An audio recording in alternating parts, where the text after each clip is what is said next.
plenty of time.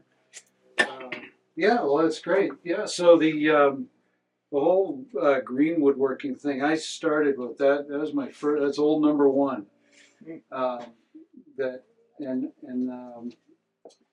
it must have been a fine woodworking article or something. I think the Taunton Press probably published Jenny Alexander's Making a Chair from a Tree, and I cannot recommend that book enough. But it was what I needed at the time, and I remember pulling up here in 1984, and there was the big barn was up here. We took that down almost 2 years ago now, because it needed to come down.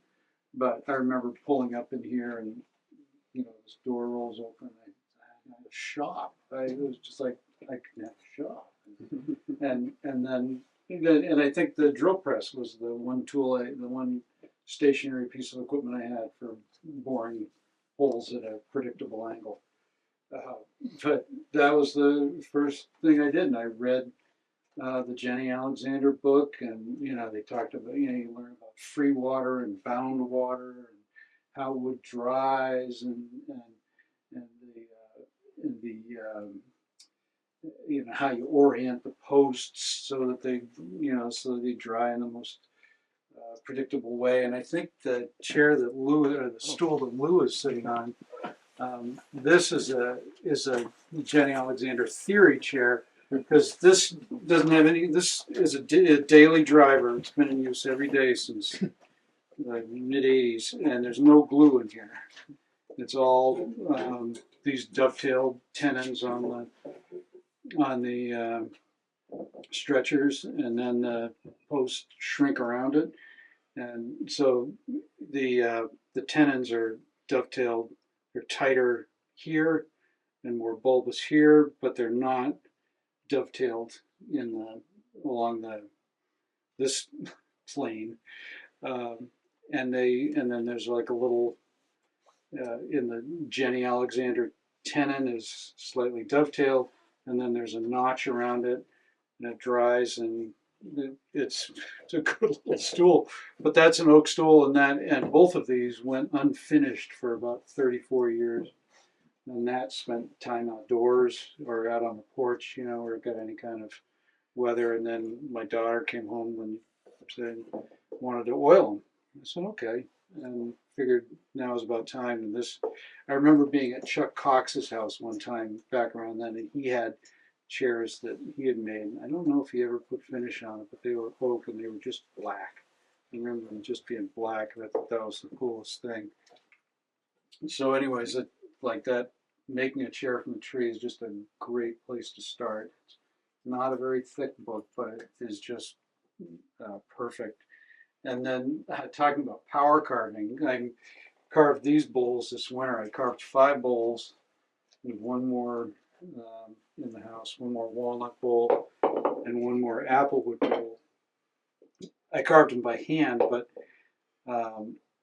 it is hard on your body, especially an old body.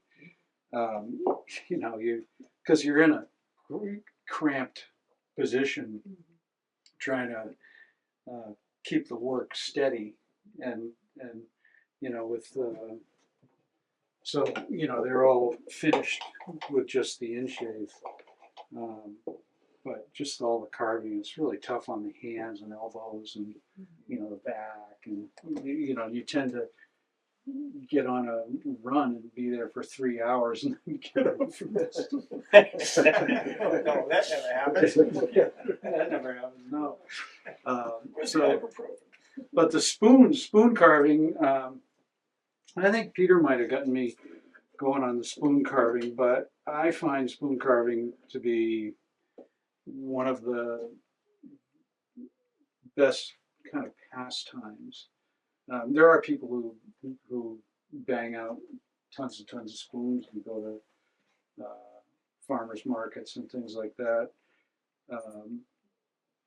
But not me. I'll go out there, and I am getting faster, but I call these prayer spoons, because they don't really have a practical use except for the fact that while you're making them, you're here in your shop, your knives, and you're just passing quiet time, and healing from whatever it is that you need to heal from. And so I just kind of collect them and every now and then. So I need to go make a prayer spoon and just sit out here for a half a day and carve a spoon like this one here is. And I say, this one here is a poem you read with your hands, you read with your fingers. You just, and any of them are that way. You could just, anytime, just pick them up and kind of, just, you know, it's just kind of a. I do a similar thing when I go camping. I charge myself with no sandpaper, an axe, and my 2 carving knives, 3 carving knives, and a little tiny handsaw, and a block of wood that I can work off. And I take a stick of firewood, and I'll make a spoon. There you go. It takes me the day or a day and a half, whatever. And like it is a little hard on you, so I take a break. But it's just sitting there on the edge of the campsite, looking at the ocean. Yeah, making a spoon. It's very relaxing. Yeah. When I'm done, I give it away. Yeah, there you go. I don't, Or throw I the don't keep. fire. No, I give them all away. Yeah, They're not all that pretty. Good enough. It's all right. They get pretty. Although I do like these are eating spoons, and I love eating with a wooden spoon. There, Peter's got a pail of wooden spoons. I thought a prayer spoon was praying you don't cut yourself. Oh, you do cut yourself. That has to do with the knife too. Probably. Like Well, they have 10 with it. Yeah. like Prayer, you have 10 with the 10. like Peter gave me this Mora 106, and this one is the one I cut myself the most with because it's got this big tip. You know, you're looking down here, and that tip is Yeah. will draw blood before you even know you've been hit. That's But it is a really nice knife. Where you're swinging it around and stab yourself in the leg. That's what I ended up doing. I should Oh. cut something. I'm doing something. Like young Frankenstein. I stabbed myself in the leg with it more often than Yeah, either that or all of a sudden you're going, I'm bleeding. How did I do that? Yeah. John, you were talking about Jenny Alexander. Right now, Peter Folonsby is doing a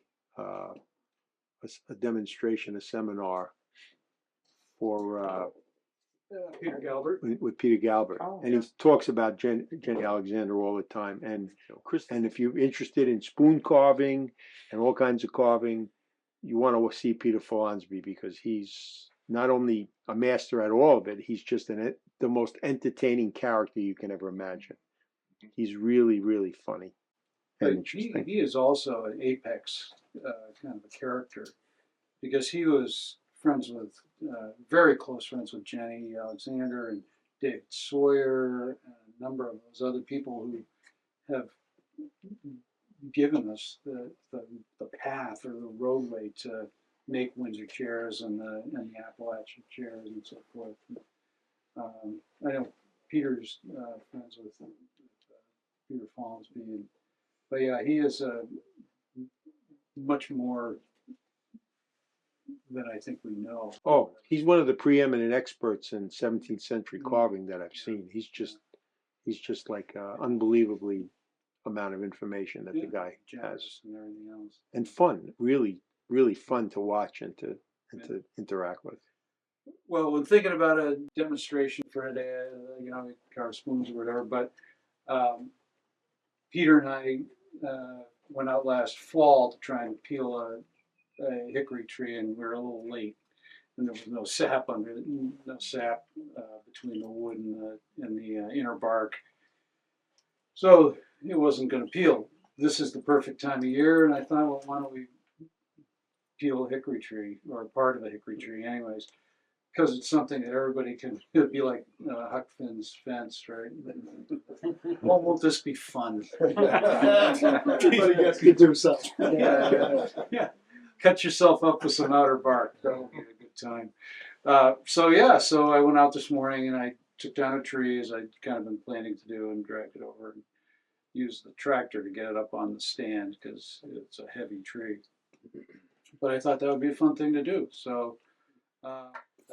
And then the other thing, I don't know how to administer this, but Eric, I called Eric Robinson from Vintage Tool Shop in Fremont the other day, and I said, "Do you have any froze? Got a fro?" You know, I don't have a fro. And I said, "Well, I wanted to do a drawing today," and he said, and I said, "Well, how about an auger?" And so I went out there and pulled this out, and he wouldn't take my money. So this is from the vintage tool shop. Nice. And we can somehow or other get some scrap paper and do a drawing for an auger. And the augers are used, or we use them to make shrink pots generally. And shrink pots is really very close to spoon making, or whatever. This is black walnut, but you would auger out to the center of your log, and then that's one way of doing it. And then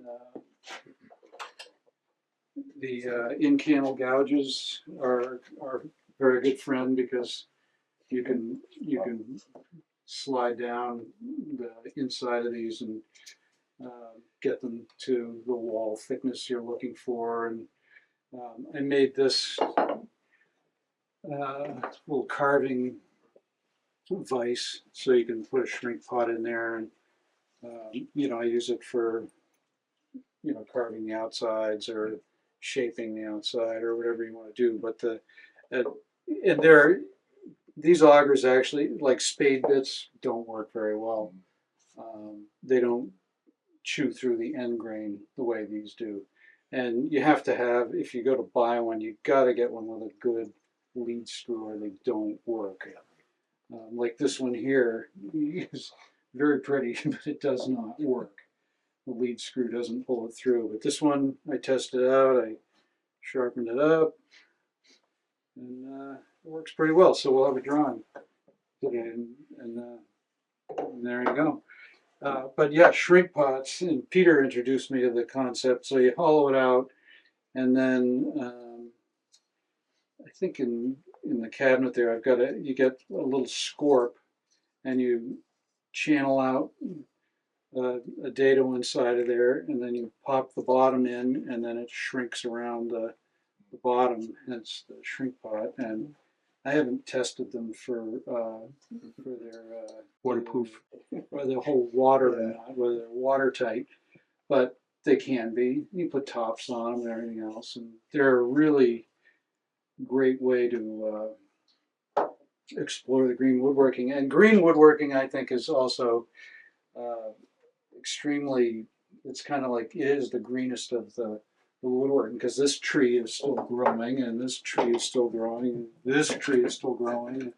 And all these spoons, none of them were a felled tree. They were all pruning and fallen limbs and things like that. So, you can keep going out to the same apple tree annually and get more and more wood. So yeah, when you're doing your annual pruning and things like that, you're like, oh wow. So yeah, you got a little ash wood here. I think this is hawthorn, because the hawthorn tree sheds every year. And the apple wood, that's apple wood. Well, it looks a lot like cherry, and that would either be, that's apple wood. So, anyways, it's good fun, and it is, low impact, and except for the blood. Oh yeah, and I wanted to have the Peter talk for a Well, I moment. just So, wanted to offer a little perspective because it made me think of this being lot number 15 mhm. in the early 18th century. So when I think about green woodworking, Bob, you mentioned the article I wrote. It's called A Partnership with Nature, and it seems pretty straightforward. But if you think about the family that came here to settle this property and build this house and make a life and some kind of living here in a community of other people, you had to have a knowledge of what was around you and how to utilize it. You didn't go off to Goose Bay or wherever to get your material. You needed to be experienced in how to use nature around you. And so when I think about green woodworking or any kind of early handcraft work, because my handcraft interest is beyond just wood. It's horn, leather, birch bark, any kinds of material where you're harvesting the material within your area, and then you're finding that receptive state of the material to the idea, rather than using a machine, which is a perfectly reasonable alternative, to kind of bring the material to the idea with a machine. So you're using fresh material in various stages of curing or drying, typically, to find that receptive state of what's the most practical way. And so if you were a man or a woman, it didn't make any difference. You had to know how to harvest, had to grow, and then harvest flax in order to process the flax, in order to spin it, in order to weave. Just think of the amount. So as those of you that have worked with green materials know, that most of the time is spent assessing the materials around you and processing the materials to get to the point where it's ready to work it, whether you're carving a spoon or whatever.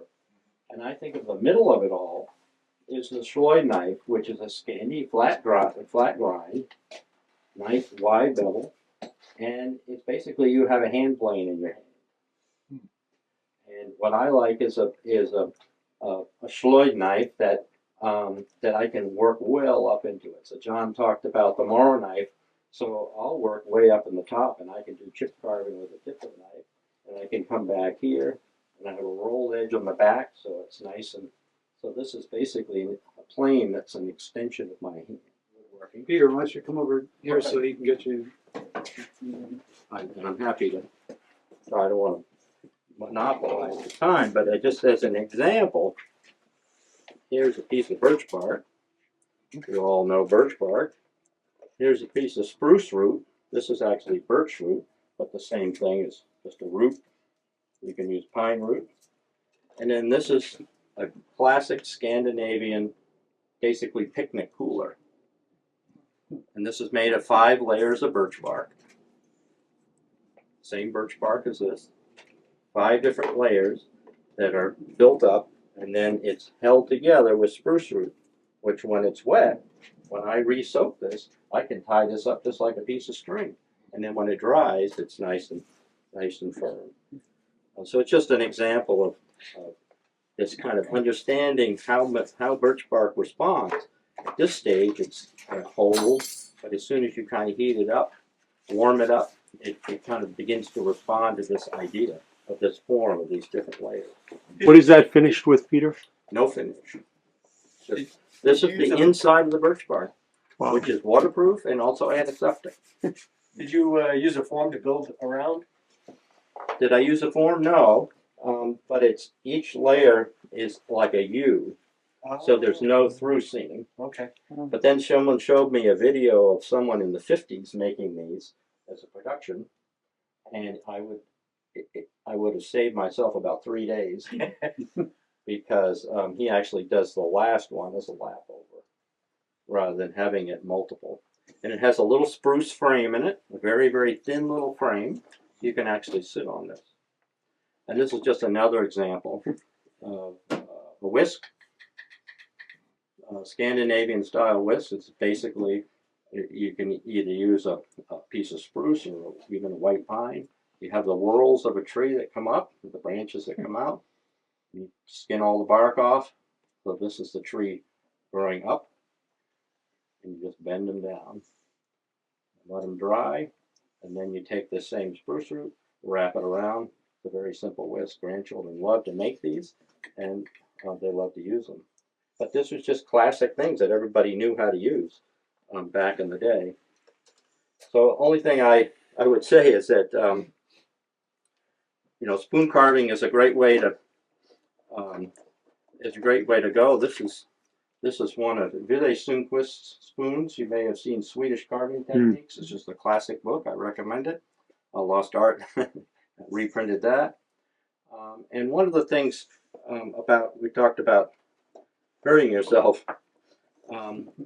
There's a bunch of knife grips in using these Schloid knives. And the Swedish Carving Techniques has them, and you can look at these later. But this is all about using your body with any of these tools as a brake, so you're never a lot of the work with carving is toward you, but you're using your body as a brake, so you're not going to stab yourself. And that's one of the keys that a lot of people, start carving and they're kind of out here. But, Laurie, as you well know, you're using, a lot of your body is being used up in here to carve with. And the last thing I would say is that I have 4 grandchildren, and we have a workshop for them, a play area that's in the center of the house, the center of activity. So when we're cooking, we give them sharp knives, and these are 3-year-olds, 4-year-olds, 6-year-olds, and they are using knives under supervision, which is what would have happened here in 1710 when there was a family here. Everybody was learned to be handy. Would you consider adopting an older grandchild? The term Schloid, many of you may have seen it, S-L-O-J-D with umlaut, or S-L-O-Y-D. There's a lot of different forms, different languages, but in the Swedish Schloid, it basically means you're handy. That's what it means. So we all needed to be handy in order to survive years ago. And this exact Swedish translation of Schloid is you are not uncrafty. That's what it is. Kind of a double negative. Yeah. How is that hinged? Is that hinged with leather or also with the wood? That's a good question. This is a reindeer skin. And the Swedes use reindeer skin, and John's new vest. The Swedes, if any of you have ever seen Yoga Sundquist, who is Willy Sundquist's son, who is one of the premier Scandinavian handcraft teachers today, travels all over the world. His stimka, it's called. It's your apron, comes down to here, has a chest piece up here. It's as light as a feather, and it's made of reindeer skin, and it's about as supple as a pillowcase. So you don't even know you have it on, but it protects you. And you mentioned Peter Follansbee, a good friend. He's right now finishing up a book called The Genealogy of Craft. And what he's doing is he's basically tracing the people. So we all learn from other people. We are all inspired by other people. A fellow named Bill Copperswaith, who introduced Willy Sundquist, to Drew Langster, who convinced Drew Langster to start country workshops. And Dave Sawyer went to country workshops, and just all these different people that Daniel O'Hagan is kind of in the center of a lot of this. A lot of these people he started with pulling out some of the isolated chair makers, and of course we have Pete Galbert right here in our own backyard. So that book will be coming out and be very interesting. I know, I can't wait. I'm on the list. So, thank you, but I just wanted to. Thank you, Peter. Thank you. We're not uncrafty. Yeah, we want to peel a log? Okay, Is that what that's all about? let's peel. Thank you very much, Peter. Thank everybody for being Strip here. the outer bark off, and then you can actually thickness the inner bark to a certain degree, or you don't have to. But it can help, and that's a piece of seating, a short piece of seating. And Peter Follansbee created 2 pieces of seating from a single strip off the log, or you can just and I'm not an expert at this yet, but you can kind of drive it. If it starts to run off one side or other, you can just begin to favor one side or the other and get yourself back going where you want to go. But it's just a fantastic product. It's absolutely bulletproof once you do it. It's a lot of hard work.